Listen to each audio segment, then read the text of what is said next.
Donc voilà, bonjour à tous, moi c'est Alexandre, je travaille maintenant depuis 10 ans également au feu continu dans une usine de transformation du bois. Donc nous, contrairement à l'aéroport, on a un horaire qui est plus structuré, donc on travaille en 5, 13, 13, 21, 21, 5 et les week-ends en 5, 17 et 17, 5.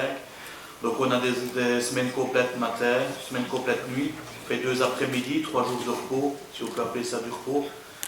Puis on fait les week-ends, 2 jours de week-end, puis entre les week-ends on a une semaine également de repos, et puis on fait l'autre week-end. Déjà ça a un premier impact au niveau de la famille.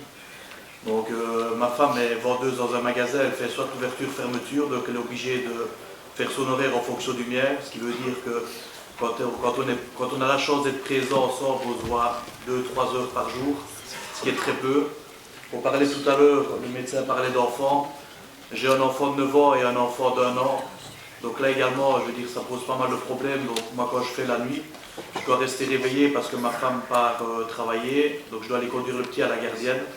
Je vais dormir un petit peu parce que pour moi, je veux dire, le sommeil de jour n'est pas fort réparateur. Je ne sais pas vraiment dormir la journée. Donc je veux dire, si je vais dormir à 7h, à 11h, 11h30, je suis déjà réveillé. Le temps de faire 2-3 trucs à la maison, le grand revient, faire les devoirs, etc. Préparer pour quand madame revient, faire le souper, puis repartir travailler quand c'est la nuit.